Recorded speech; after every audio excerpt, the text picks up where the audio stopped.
इंद्रियां हर कर्म को देखती हैं, हर दृश्य देखती हैं, लेकिन इंद्रियों का धर्म है देखना, सुनना, बोलना। लेकिन मन का धर्म है उसको बाहर छोड़ना। कोई भी बात अंदर लेके आते हैं तो स्वयं से पूछो, क्या ये बात मेरे लिए जरूरी है? जैसे मन कहता है सेवा नहीं करनी है, प्रेम मैं क्यों करूं, सामने वाला ऐसे गलत करता है।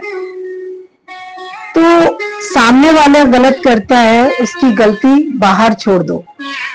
अंदर में अपने प्रेम से अपने आप को शुद्ध करना है कि किसी की भी कर्म धर्म में हमें उलझना नहीं है। जो जैसा करेगा उसके लिए वैसा ही सामने आएगा। इंद्रियां हमें कहती है, विचलित भी करती हैं, और इंद्रियों को विचलित करता है मन। जब मन और इंद्रियां हमारे संयम में है तो हमसे कर्म बहुत सुंदर होगा।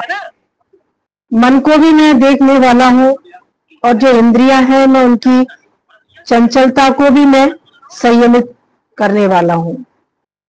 मैं वो शक्ति हूँ जो शरीर को भी मैं संचालन होता है, उस संचालन को भी मैं देखने वाला हूँ। तो कोई भी अंदर से हमारे अंदर में कोई ऐसी बात ना आ जाए जो ज्ञान के अनुकूल ना हो, सत्संग के अनुकूल ना हो। अपने अंदर में वही चीज लानी है जो मेरे स्वाध्याय के लिए जरूरी है, जो मेरे जीवन के लिए जरूरी है। इसका सरल तरीका यह है कि रास्ते में नहीं बैठ जाओ। बोले अगर कोई व्यक्ति रास्ते में बैठ जाता है तो उससे सभी लोग टकराते हैं, वो भी टकराता है, लोग भी टकराते हैं। अगर हम मन के अधीन किसी चीज में अटक जाएंगे तो मन हमें क्या करेगा, बार बार गिराएगा। तो मैं किसी भी चीज के बंधन में ना बंधूं।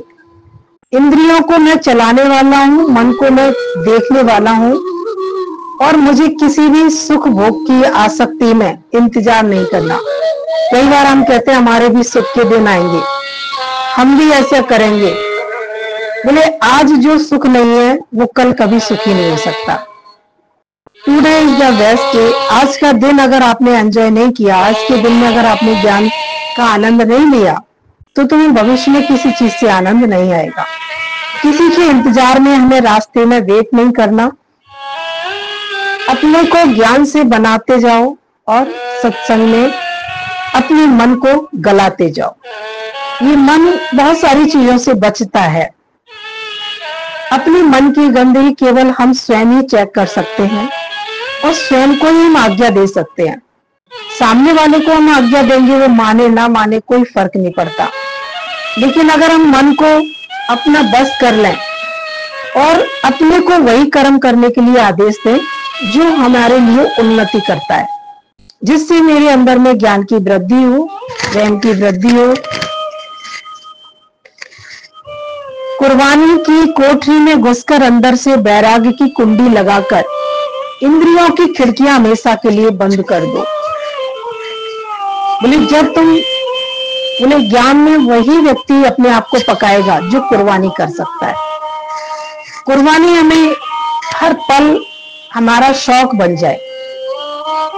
किसी भी चीज की हमें पहल करनी पड़े, कोई भी चीज हमें कर्म करने में हमें परमात्मा आगे रखता है। कोई भी कर्म आया और हम पीछे हट जाए, अगर कुर्बानी का हमारे अंदर में गुण है तो हम हर चीज का त्याग करके भी उस कर्म को करेंगे जो गुरु को पसंद है, जो भगवान को पसंद है। हम वो कर्म नहीं करेंगे जो संसार वालों को पसंद है। संसार वालों को क्या जो भी पसंद है उनको उनके हिसाब से डील करके, लेकिन अपने सत्य के रास्ते पे जब जब कदम आगे बढ़ते हैं तब तक हमें कोई ना कोई कुर्बानी हमें सहज हो जाती है। अभी कोई कहता है हमें ये भोजन त्यागना है, हमें ये प्याज छोड़नी है। बोले प्याज छोड़नी नहीं है, बुरी बातें हमें छोड़नी है। जब ज्ञान अंदर चला जाएगा, जब सत्संग समझ में आ जाएगा, तो सहज क्रिया में हर चीज का त्याग होता चला जाएगा। प्याज का त्याग क्यों करना है, तामसी भोजन हमें क्यों नहीं खाना। ये जब विवेक जागृत हो जाएगा तो सहज त्याग हो जाता है, करना नहीं पड़ता। अभी हमें ये पता है कि हमें सेवा करने का गुण हमारे अंदर में होना चाहिए, और सेवा ऐसी नहीं हो जो किसी के कहने से करें। बोले कोई भी सेवा आती है वो मैं अपनी शौक से करूं, प्रेम से करूं और खुद आगे बढ़ के करूं। अगर सेवा करने से मेरा मन भागता है तो ये भी मेरा एक अवगुण है जो मुझे आलस में डालेगा।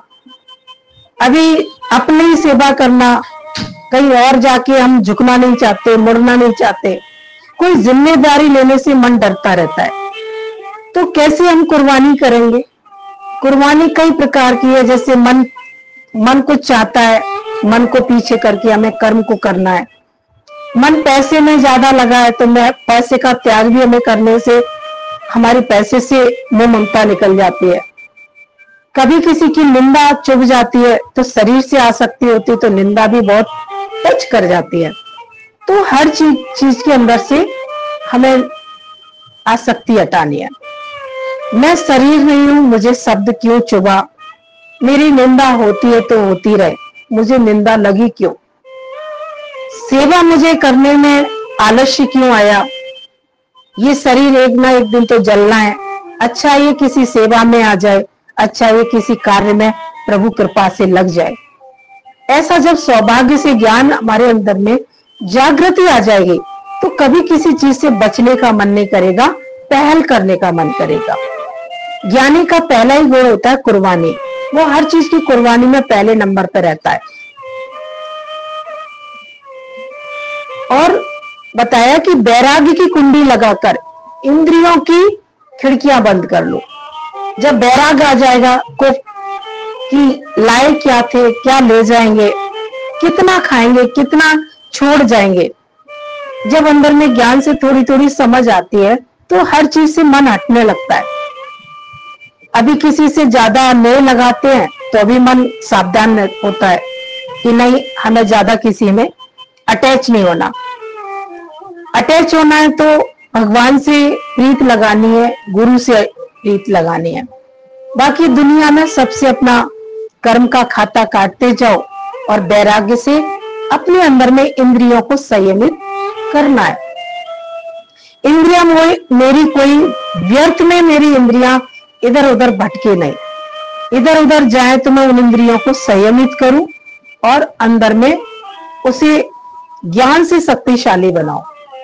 जितना हमारे अंदर में ज्ञान का मंथन चलता है, गुरु के वचनों का मंथन चलता है, तो अपने आप ही ऑटोमेटिकली तुम्हारे अंदर में सच्चाई और सफाई आती जाएगी।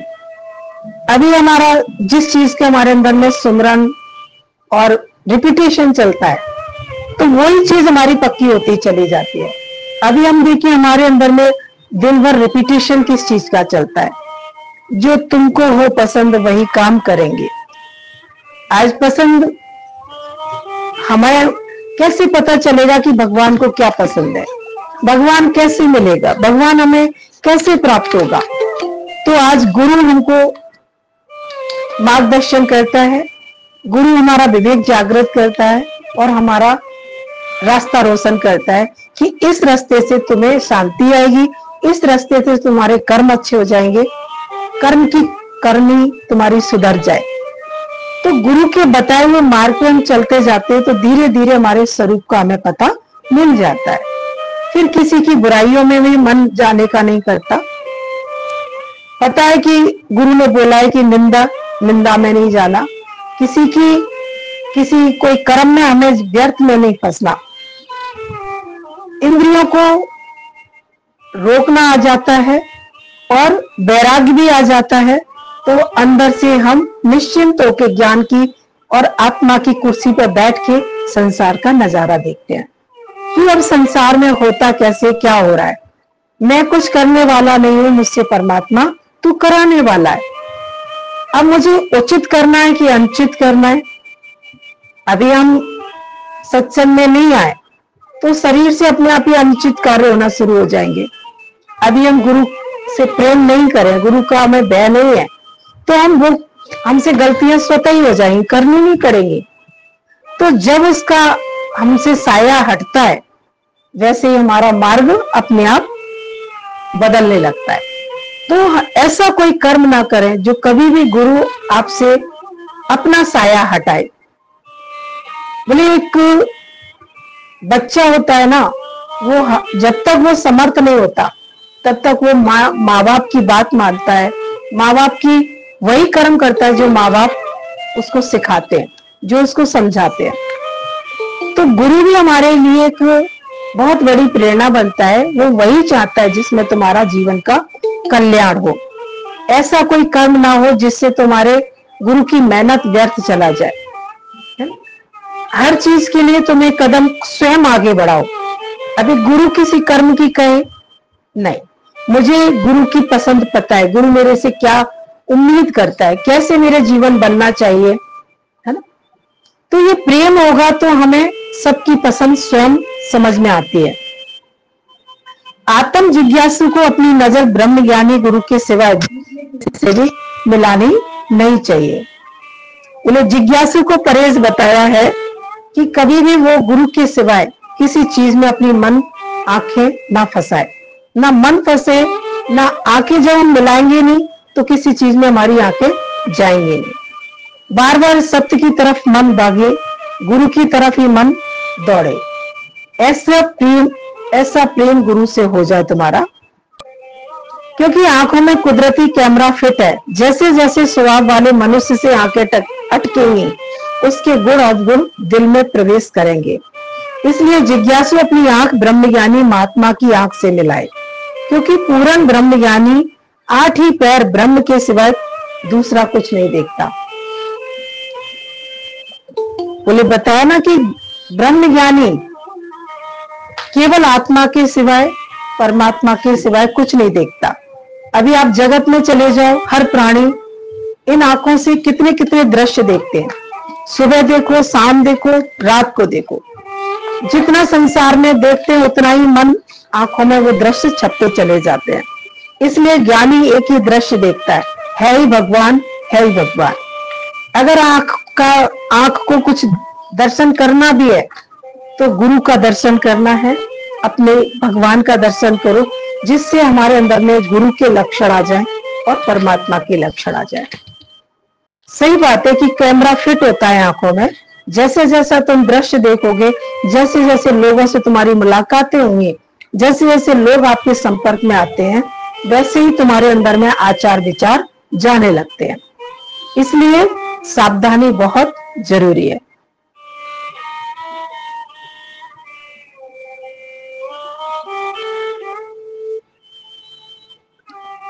ब्रह्मज्ञानी 8 ही पहर ब्रह्म के सिवा दूसरा कुछ नहीं देखता। उसकी आंखों में निहारते जिज्ञासु की आंख भी दूसरे पदार्थ देखने से बंद हो जाएगी। हर वक्त अंदर बाहर अपने साक्षात प्रियतम का दर्शन करेगा। ए दिलवर के दर्शन की प्यासे। बोले प्रेमी का दिल हमेशा दिलवर के लिए प्यासा रहता है। भक्त का दिल हर समय परमात्मा के लिए प्यासा रहता है।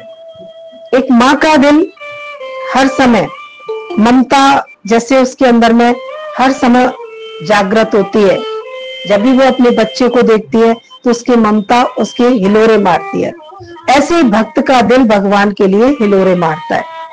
तो अभी हम देखेंगे कि आंखों पे भी संयम, इंद्रियों पे भी संयम, और हमें जगत से भी वैराग्य आता जाए। अभी खटाई नहीं, जगत में खटाई नहीं आएगी। खटाई का मतलब हमें खटास आ जाए। किसी भी चीज में खटास आ जाती है तो वो चीज हम अपने को खिलाते नहीं है, लगता है ये बेकार हो गई। ऐसे ही संसार में हर चीज में, हर सुख में हमें खटास आता जाए तो अपने आप ही वैराग्य हमारे मन में आता जाएगा। खबरदार कहीं दुनिया के पदार्थों की चाह में दिल ललचा बैठो। जिन्होंने खुदी की गर्दन कटाई उन्हें महबूब के मिलाप की मेहंदी नसीब हुई। बालक अवस्था में भगवान को पाना सोने के बराबर है। जवानी में चांदी के बराबर, बुढ़ापे में तांबे के बराबर। और जो तीनों अवस्थाओं में ज्ञान नहीं पाता वह घूरे के समान है। अरे आशिक, उम्र थोड़ी है, सफर लंबा है, इसलिए जल्दी ब्रह्म की आग में पतंगे की तरह कूद पड़ो। बोले अभी हमारा सफर कितना छोटा है, उम्र हमारी पता नहीं है कितनी है, अभी हम जगत में टाइम अपना स्पेंड करते हैं, जगत के सुखों की लालसा रखते हैं, तो ये जीवन का पता नहीं है। बताया कि मैं अभी उम्र थोड़ी है, सफर लंबा है, जल्दी से जल्दी ब्रह्म की आग में कूद पड़ो। ब्रह्म की आग मतलब इस सत्संग की भट्टी में अपनी छलांग लगा दो। एक गुरु के सिवा मेरा किसी से भी मन ना अटके, और जब गुरु से प्रेम होगा, सत्संग की जब तुम्हारी रेगुलरिटी रहेगी, कोई भी मेरे जीवन में सफर आए, चाहे ऊंचा आए चाहे नीचा आए, चाहे मान आए चाहे अपमान आए, चाहे दुख आए चाहे सुख आए, पर मैं कभी इस गुरु से सत्संग से दूर ना हो।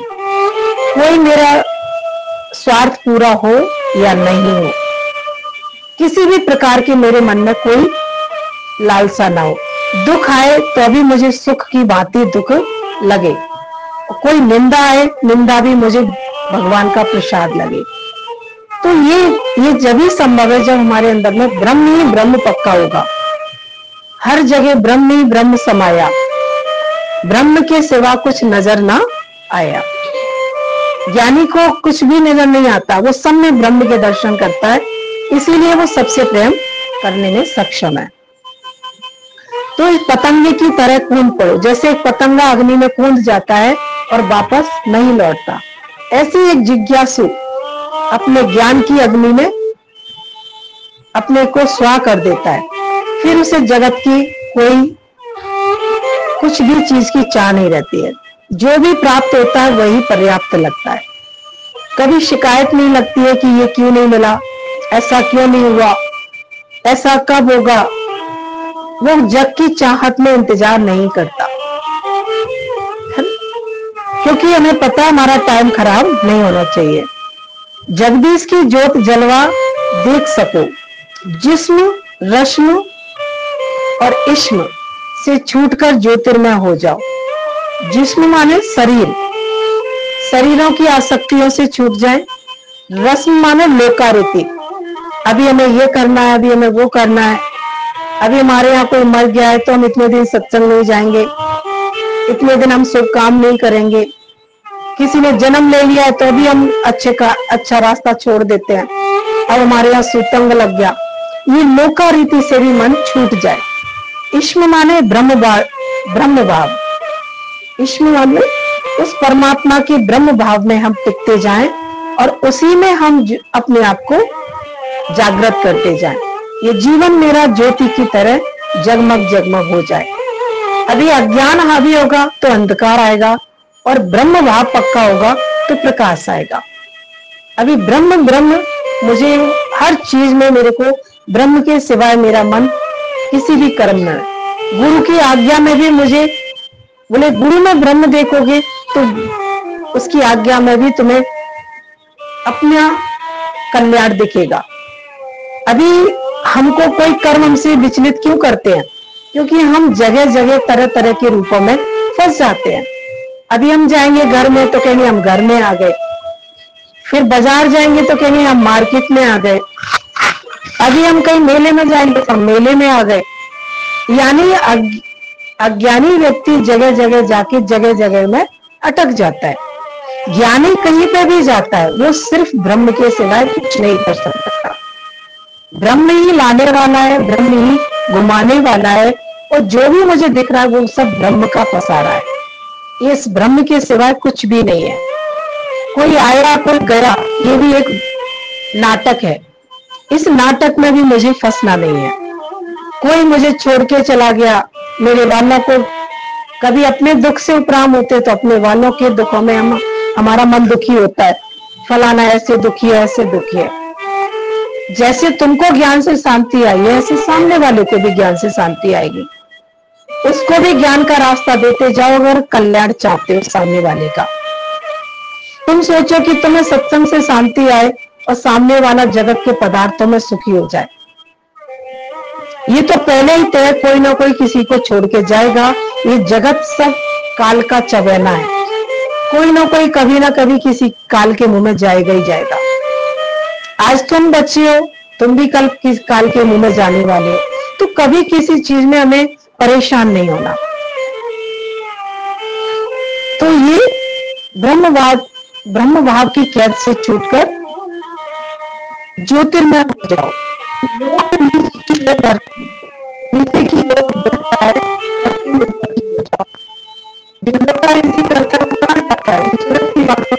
जगत की बातों में, रीति रिवाजों में, लोकारीति में फंस जाता है। लेकिन ज्ञानी ब्रह्म में अपना निश्चय करके ऊपर की तरफ बढ़ जाता है। लोगों की कारण छोड़कर पार करनी है। ये ज्ञान है बेहद का। चलो जहां वहां तू मैं नहीं है। लोग प्रचार छोड़कर, प्रपंच छोड़कर स्वामी साहेब कहते हैं कि वे गहरी नींद में सोते हैं। लोगों के शब्द तो हवा में उड़ गए, हमें लगते कहाँ हैं। मैं हूं ही नहीं तो फिर लगता किसको है। दूसरा तो कोई है ही नहीं है। सबसे बढ़कर पुरुषार्थ है। जब हम कहते हैं कि मौन रहो तो फिर खाना कैसे खाता, ये अहंकार है। यदि आज ही टांगे टूट जाए तो फिर कोई खिलाएगा या नहीं खिलाएगा। अभी कितनी छोटी सी बात है। अभी हम कहते हैं हम मेहनत नहीं करेंगे तो खाएंगे कहां से। लेकिन अगर भगवान किसी का एक्सीडेंट कर देता है, वो बेड पे आ जाता है, तो भी परमात्मा से कोई ना कोई खिलाने वाला उसके लिए तैयार हो जाता है। तो ये अहंकार छोड़ दो कि हम मेहनत करते हैं, हम ग्रस्त का पालन करते हैं, बच्चे हमने अच्छे बनाए, या हम ग्रस्त नहीं चलाएंगे तो ग्रस्त चलेगा कैसे। तुम एक माध्यम हो, बस सर्वे सर्वा नहीं हो। इस अहंकार को अपने को खत्म कर दो। बोले मौन रहेंगे तो खाना कैसे खाएंगे।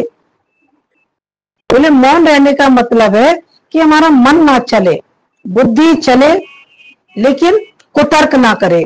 कई बार हमारी बुद्धि ज्यादा तेज चलती है तो तर्क वितर्क करती रहती है। तो मौन के मुख का भी मौन, बुद्धि का भी मौन बहुत जरूरी है। बुद्धि उतने ही चले जितने हमारे जीवन में जरूरत है, जितने हमें ज्ञान। बुद्धि चले तो सत्संग में चले। जगत में ज्यादा बुद्धि चलती है तो भी हम लिपायमान हो जाते हैं, फायदा नफा में हमारा मन फंस जाता है। तो मन को भी बस करना है, बुद्धि को भी बस करना है। बीमारों को कौन बैठकर खिलाता है जबकि वे कुछ भी काम नहीं करते। आज भगवान अगर तुम्हें कोई बड़ी बीमारी लग जाती है तो तुम्हें कोई खिलाएगा नहीं, कोई ना कोई तुम्हें प्रकट हो जाएगा। तो कहीं पे भी कोई अहंकार का ठिकाना नहीं है। किसी भी कर्म का अहंकार नहीं करो। मैं नहीं करूंगा तो ऐसे कैसे होगा। मैं करने वाला नहीं हूं, जो भी है परमात्मा की शक्ति अनंत रूपों में कार्य कर रही है। मैं करता हूं, यही मेरा अहंकार है। कर्म खराब आपको आप मानुष के पशु नहीं आ। बोले जो भी हो रहा है सब प्रकृति में ऑटोमेटिकली हो रहा है। बोले एक बार कृष्ण और बलराम जा रहे थे रास्ते से, जाते जाते जंगल में बहुत दूर तक निकल गए। जब रात का समय हुआ तो कृष्ण बोले कि बलराम यही रुक जाते हैं, रात अंधेरा है, आगे नहीं जाते। ठहराव ले लिया दोनों ने। अब भगवान बोले कि ये घना जंगल है, यहाँ कोई भी जानवर आ सकता है। ऐसा करके मैं सोता हूँ तुम जाना या तुम सो जाओ तो मैं जाऊंगा। भगवान बोले ठीक है भगवान पहले आप सो जाओ। भैया जब भगवान कृष्ण सो गए बलराम रात में जागते रहे। जब जागे तो देखा कि आधी रात्रि को एक बहुत बड़ा विशाल का राक्षस चीखता हुआ आया। जैसी राक्षस ने चीख लगाई बलराम डर गए तो राक्षस का आकार बढ़ गया, बलराम का आकार छोटा होता गया। अब धीरे राक्षस डराता गया, बलराम डर के मारे बेहोश हो गए। जब बेहोश हो गए राक्षस शांत होकर चला गया। सोए हुए तो कृष्ण ने आंख खुली, देखा कि बलराम तो मूर्छित पड़े हुए हैं। तो सोचा कि इन्हें नींद आ गई इसलिए वो सो रहे हैं। अब जैसे ही देखा भगवान ने, अब वो जैसे ही रात फिर हुई तो कृष्ण भगवान ने बोला कि बलराम अब मैं जागता हूं तुम सो जाना। देखा कि जब वो सोए तो रात में राक्षस आया, कृष्ण भगवान ने देखा, वैसे ही चीखता हुआ कृष्ण भगवान के ऊपर राक्षस ने आक्रमण किया। भगवान कृष्ण मुस्कुराए और बोले कि तुम्हें क्या चाहिए, तुम क्यों चीख रहे हो, क्यों चिल्ला रहे हो? तो इतने प्यार से जब कृष्ण भगवान ने जवाब दिया तो राक्षस का आकार छोटा हो गया और भगवान का आकार बढ़ता चला गया। फिर राक्षस ने एक और चीख लगाई तो फिर भगवान डरे नहीं, साहस भगवान को मुस्कुराते हुए उससे बात करते रहे तो राक्षस उसकी शक्ति क्षीण होती गई और बढ़ती गई। देखते कि मच्छर छोटा सा बन गया, वो छोटा सा आकार राक्षस का बन गया और भगवान ने उसे ताकत ली, उसमें अंगोछे में बांध लिया। जब देखा कि सुबह जब हुई, देखा कि बलराम उठे, बोले प्रभु आपको पता है रात में कितनी घटना घटी? बोले क्या घटी? बोले ऐसे एक राक्षस आया और उसने मेरे पर आक्रमण किया, मैंने तो उसके डर के मारे मेरे को तो मूर्छा आ गई, मैं बेहोश हो गया। बोले अच्छा, बोले तुम्हारे पास कोई राक्षस नहीं आया? बोले आया था। बोले तुमने क्या किया?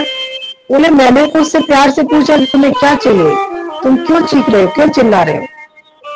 और जैसे मैं उससे बात करता गया, उसके नजदीक जाता गया, राक्षस शक्ति छोटा होता गया और मेरी शक्ति विराट होती गई।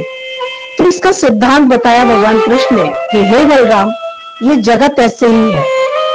इस जगत में जिस चीज से तुम ज्यादा डरोगे वो चीज तुम पे हावी होगी, और जिस चीज से तुम निडरता से सामना करोगे वो चीज आपके लिए छोटी होती जाएगी।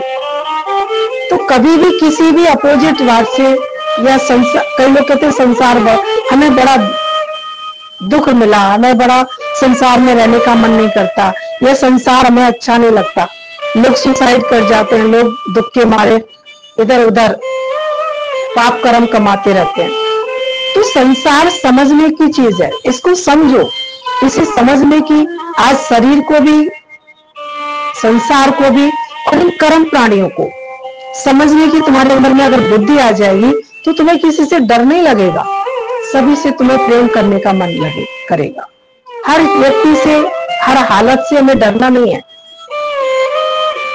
बोले कि कोई भी परिस्थिति हमारे सामने आए उससे साहस से सामना करो, उससे प्रेम से, ज्ञान से उसका सामना करो, तो कोई भी तुम्हारे ऊपर प्रहार नहीं कर पाएगा।